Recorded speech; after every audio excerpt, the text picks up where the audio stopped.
Okay, this has to be the best part of the show, and that's cooking, because I love eating. I'm with a very talented chef, Chef Alana Peckham. She recently appeared on Chopped Canada. Congratulations. Thank you very much. What are you cooking today for us? Today we're gonna make a kimchi fried rice. Oh. And we're also gonna do a nice vegan smoothie with some coconut, kale, and mangoes. Yeah, well, let's get started. Now, I know that kimchi is popular this year because people are talking about fermented foods, and this is a fermented food. Absolutely, that's right. So you salt the kimchi, you ferment it with the spices, you let it sit for about a week or so before it's ready to be used.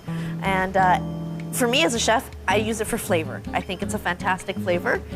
In fried rice, it's just nice because I'm a fan of spice. Yes. And so by putting kimchi into my fried rice, I don't have to add the extra hot sauce. Now, what else? What is this? So this is Alligga flaxseed oil. Right. And it's a high smoke point flax oil that I've put into our pan. And what you do is we're gonna, over medium-high heat, we're gonna heat that up with some Chinese sausage, which is a cured, ready-to-eat sausage. And the reason why we're doing this together is because as that oil heats up, it's gonna cause the sausage to start sizzling and to color and brown. That's a good indication of the pan being hot enough to add our pork.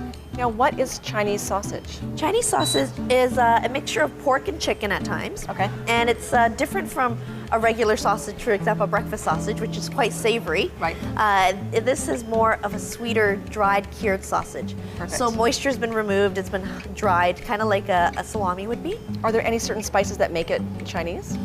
I think more it's the sweetness. Okay. Yeah. Yeah, I know. I love this. Okay, so now it's getting warm. Perfect. Perfect. So you can see it's getting warm. Oops. Got to keep it on. What are we doing next? And so next, once it gets a little bit hotter here, we are going to add the pork to it. Can I do that? Yes, yeah, add the I ground make a pork. mess though when I cook. There we go. No, that's great. And then you can hear it going, and we're just gonna break the pork up in there. Now, part of what you do is you incorporate this particular flax oil in a lot of your cooking for a number of reasons. High smoke point, which I think a lot of people don't know that certain oils, when you cook them to a high temperature and they smoke, they can burn, but they become carcinogenic. That's right. A lot of different oils, a lot of common cooking oils actually, will burn at a lower temperature. And you're right, people don't realize that it's burning. They just think that they've gotten their oil too hot because they see the smoke coming out of it. Sure. Another big misinterpretation is a lot of times you think, oh no, you're burning it now. Well, this is actually steam coming out of the pan. It's not smoke. Okay, good. And that's, you can tell the difference there. With this flax oil, it's got a higher smoke point. It's at 485 Fahrenheit. Yes. And at such a high smoke point there, chances of burning it are lower, especially for the home cook, because you're not going to get intense heat as you would, for example, when we cook in the restaurant. Okay, so you're going to keep doing this. Can I actually, I'm going to stir this. Can you do the kale smoothie? We'll switch Absolutely. spots. So into our smoothie, super easy. Coconut milk, either fresh or frozen, which is what I have here. All you do is you're going to add a half a cup to your blender. Just a tablespoon of this? Yes, just a table. That's a good amount there. That's too much? No, that's a good amount. Good, okay. Yeah, perfect. And then once stir that around a bit. There we go. And then from there, once the pork looks a bit more cooked, crack the 2 eggs in and really stir it in. Got it. So we're gonna add that. We're gonna add a banana. Nothing like healthy potassium in a smoothie. Now, again, with the flax oil in both your recipes, what are some of the health benefits for using flax? It's got a good amount of omega-3s in it. So it's a natural plant-based source of omega-3s. Right. Very healthy for us, great for naturally reducing cholesterol levels, also aiding in the prevention of heart disease, liver and colon cleansing.